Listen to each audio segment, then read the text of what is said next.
You're watching NRA TV with Bill Whittle.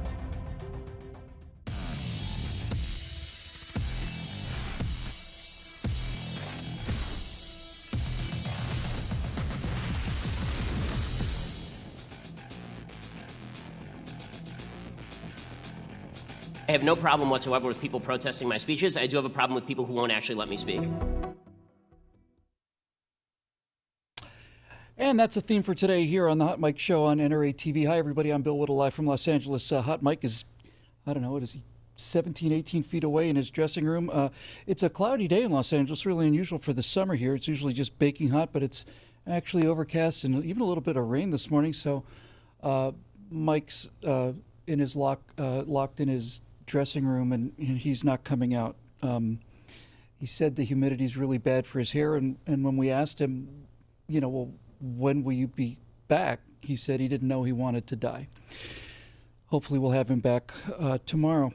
In any event, today we'll be talking about freedom of speech, and of all the places where you think freedom of speech might still be sacrosanct, and it's just in a healthy society, this would certainly be the case. It would be the university, but as it turns out, the university has long been a weapon of the left and part of the left's infiltration of the culture, which began in universities. So it is, in fact, now the university is the place where you go to have your mind, pay a large fortune, by the way, pay a whole lot of money to have your mind permanently closed. Before we start talking about that, let's back up a little bit, because everybody knows the term political correctness. It's political correctness that's making free speech impossible, not only on college campuses, but more and more in America in general.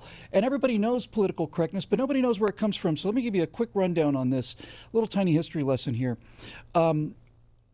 After World War I, of all places, World War I, when World War I was over, the Marxists of the world, who had launched the revolution in Russia and elsewhere, a lot of Marxists in Germany.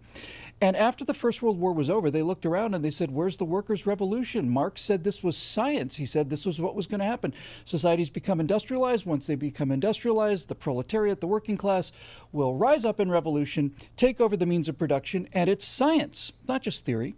And it wasn't happening. And so this group of German philosophers, German Marxists, got together and started something that we would call a think tank today, but they named it the Institute for Marxism, and it was based in Frankfurt University, and so we refer to it today as the Frankfurt School. None of this is weird conspiracy stuff. You can look it all up. It's absolute history. So after World War I, the Frankfurt School, Marxist philosophers got together and said, where's the revolution? Why isn't it happening? And in a nutshell, basically what they realized was those damned capitalists had created a world where average workers were making so much money, their lives were improving so quickly, that there was not going to be any need for a communist revolution. My God, in America, these people not only had indoor plumbing, they actually had their own cars. Who's going to have a revolution under a situation like that? Now, if it had been you or me and you were worried about social justice and the plight of working people, and you realized that capitalism was really starting to raise everyone's standard of living, people like you and me would go, terrific, fantastic, that's great news, let's go home. But the left is not built the way we are. They're not about helping people, they're about control. So they had to bring about their workers' paradise. They had to bring about their Eden here on earth. Since they don't believe in an actual heaven, they believe that heaven has to be created here on earth by changing people so that they can have the power. And they simply didn't give up. So what they did was, these students at the Frankfurt School, these professors, came up with a theory of how to bring the revolution to the West, specifically to America. And they had two tools that they were going to use. One was a sword and one was the shield. The sword they called critical theory. Critical theory was the idea that we're going to take the country, e pluribus unum, out of many one, the giant melting pot where everybody from around the world comes together, becomes a new person as an American. That will not work for the left. So what the left realized, what the Frankfurt School realized, was critical theory meant we would take the United States and divide it up into tribes and subsets. We'd have gay America, we'd have Latino America, women, we'd have all of these little groups. And critical theory says that every single one of these groups criticizes the middle, criticizes establishment American principles. They never criticize each other, ever. But they all attack the middle. That's critical theory. That's their sword. Divide the country up into warring tribes. That's the sword. The shield is political correctness. And political correctness is the idea that if you say something that people disapprove of culturally, we don't have to argue with you. And the reason we don't have to argue with you is because they know that we would win the argument. So they simply say that things are out of bounds. We're not going to listen to you complain about spending because you don't like black people, you're a racist. We don't listen to racists, and you shut up. That kind of thing. So political correctness has run absolutely out of bounds. The Constitution is designed to protect us from censorship from the government, but what happens when we create a culture where people are forced to be silent because of cultural reasons, because of private institutions, Facebook filtering conservative principles, Facebook suppressing conservative stories, YouTube defunding ad revenues on conservatives? How do we fight this? Well, it's a serious problem. It's nowhere more serious on the campus. It's so serious, in fact, that two people who I have a high regard for both testified to Congress about the current state of political correctness, especially on campuses, which is no longer suppressive, it's now dangerous. So let's start off with our friend Ben Shapiro. Here's what he had to say about political suppression on campuses to the United States Congress. It's an honor to testify before you here today. The reason that I'm with you is that I speak on dozens of college campuses every year, so I have some firsthand experience with the anti-First Amendment activities that have been taking place on the college campuses. I've encountered anti-free speech measures, administrative cowardice, even physical violence at campuses ranging from California State University at Los Angeles to University of Wisconsin at Madison, which is driving the legislation that Ms. Demings was talking about, to Penn State University to UC Berkeley, and I am not alone. In order to understand what's been going on at some of our college campuses, it's necessary to explore the ideology that provides the impetus for a lot of the protesters who violently obstruct events, pull fire alarms, assault professors and even other students, and the impetus for administrators who all too often humor these protesters. Free speech is under assault because of a three-step argument made by the advocates and justifiers of violence. The first step is they say that the validity or invalidity of an argument can be judged solely by the ethnic, sexual, racial, or cultural identity of the person making the argument.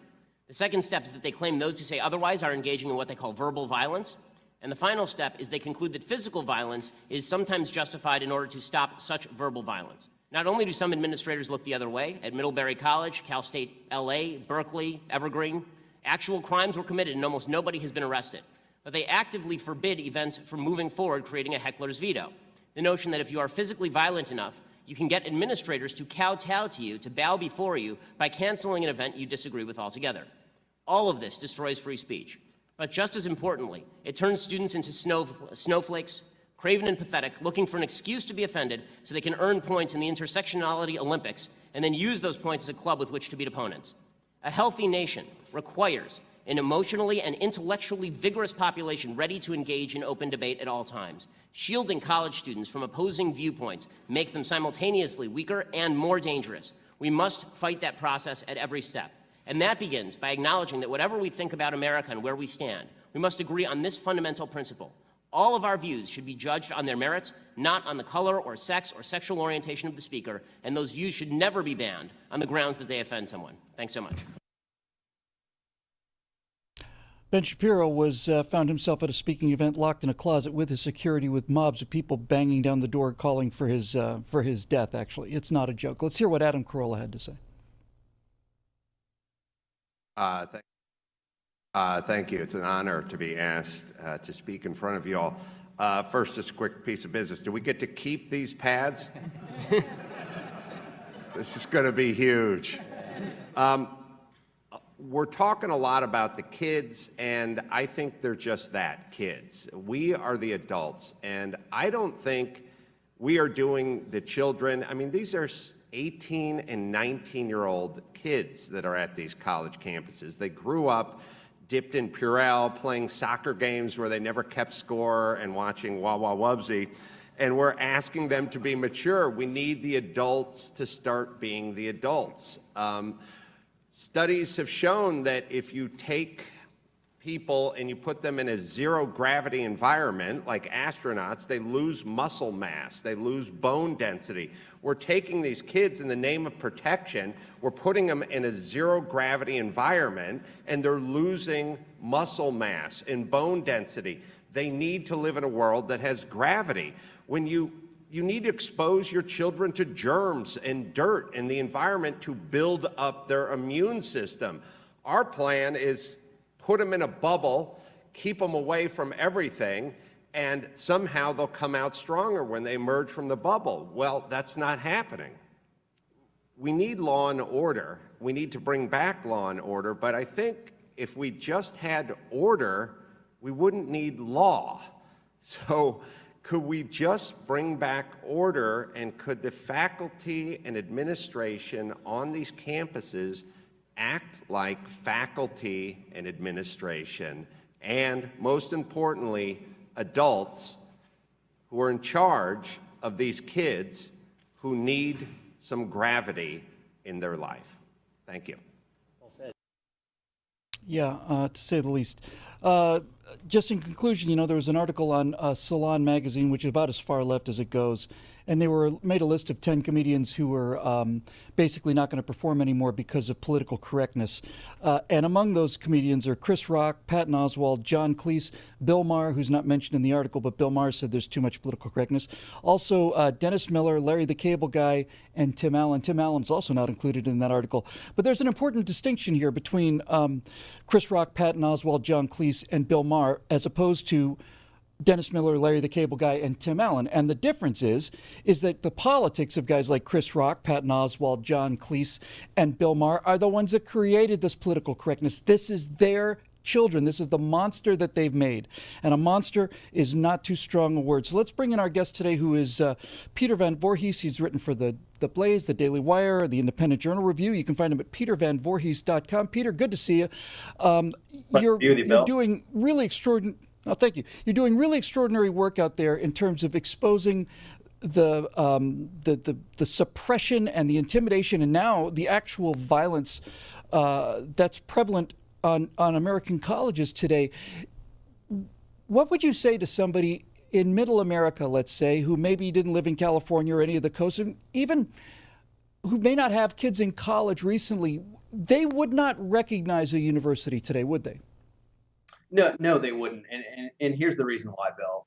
Universities are no longer about education. They're about indoctrination. Because just like Ben Shapiro was saying, just like Adam Carolla was saying, and just like you were saying, these universities only want to promote the free speech that they agree with. And that's not free speech. Okay, well, sometimes the best way to make a case, a general case like this, is to go through some specifics. And you got a terrific website. You're covering a bunch of stories specifically. So let's take a look at a couple of them and use them as an example, a concrete example of what's actually happening on college campuses today. So these are just the last headlines I just grabbed off your website. So the first one I saw is leaked. Union brags about protecting violent professor, plans to fight ultra conservatives. Violent professor. The left always accuses conservatives of being the violent ones and gun-loving nuts who just do nothing but like to go beat up people and all the rest of it. But it's not the left. The Antifa fascists are left-wingers, the right, rather. It's the Antifa fascists who are the violent ones. It's the students on campuses who are violent. And Peter, talk to us about the fact that it is college professors who are violent. Absolutely. So that was a letter leaked to me actually by a liberal professor who said he was so fed up with the political correctness, with the unions who are helping basically promote it on these college campuses. And it was in response to Professor Eric Cannon at Cal State Fullerton, who punched one of my friends for being a Trump supporter. The college Republicans were out there peacefully counter-protesting a very much larger liberal protest. And this professor went up, called them uneducated, and then assaulted them. He was placed under citizen's arrest. He was almost charged by the district attorney. And Cal State Fullerton liberal school thought it was so bad that they tried to fire him. But the union bragged in a letter that they not only got him off the hook, but that they were going to protect professors from these quote unquote right-wing attacks, saying that the college Republicans were emboldened by the election of President Trump like they were some terrorist group. It's nuts. Emboldened by the election of President Trump is exactly what they meant. And when you say emboldened, and when they say emboldened, what they mean is they're emboldened to actually speak up and fight back. That's what they're emboldened to do. All of these assaults are the result of what Adam Carolla correctly identified as the problem is there are no adults on these college campuses. There are children, and the biggest children are the professors. Peter, we remember a story not too long ago. In fact, the uncovering of the identity of this individual is in itself an amazing detective story. But it wasn't too long ago that there were protests and counter-protests. I'm pretty sure it was Berkeley. I'm not 100% it was Berkeley.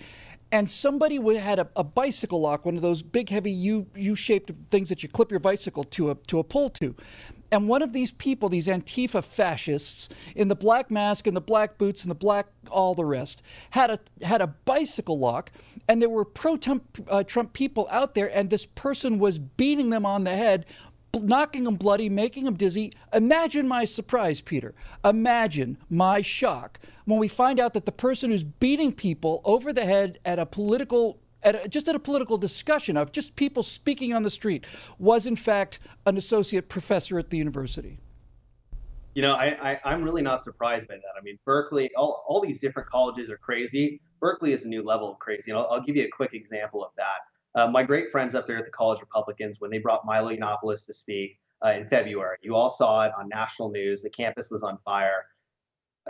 The words that they said, I can't say on your program, they're not appropriate, but let's just say that these protesters wanted to burn the building down with the College Republicans and Milo in it. That's now the price for hosting a gay English immigrant on these college campuses.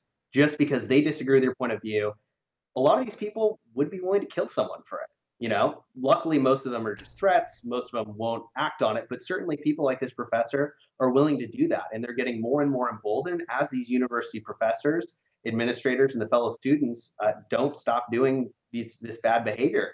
They just keep letting it going on, and it's completely unacceptable.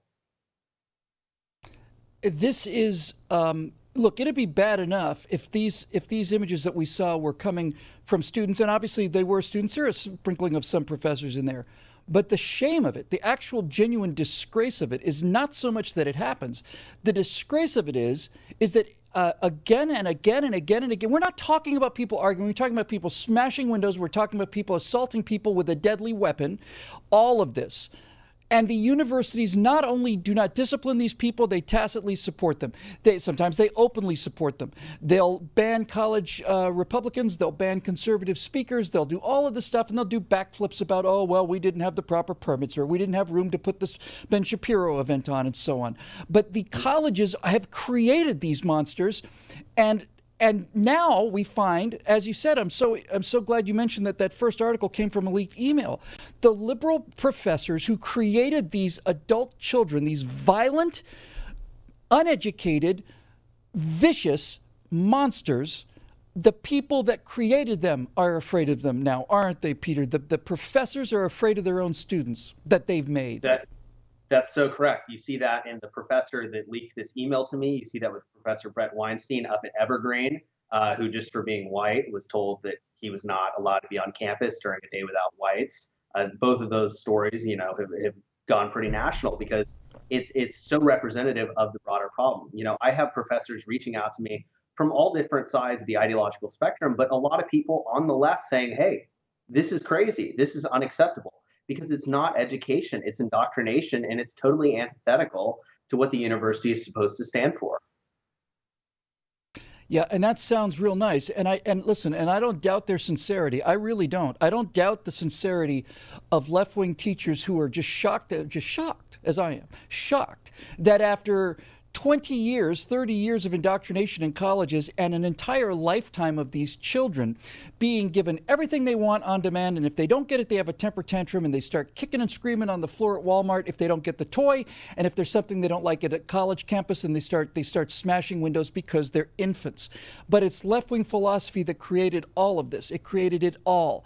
And for liberal professors who've been so unbelievably vile about suppressing alternate speech, for liberal professors to suddenly be, I'm concerned about my safety, and I'm really disturbed about the lack of free speech, and this is crazy. Well, it's crazy, all right, and you made it crazy. We'll be back in just a few moments with our guest, Peter Van Voorhees. We're going to talk some more about some specifics, and specifically about the psychology of the people that we see smashing windows because somebody might have a different opinion than they do. This is the Hot Mic Show right here on NRA TV.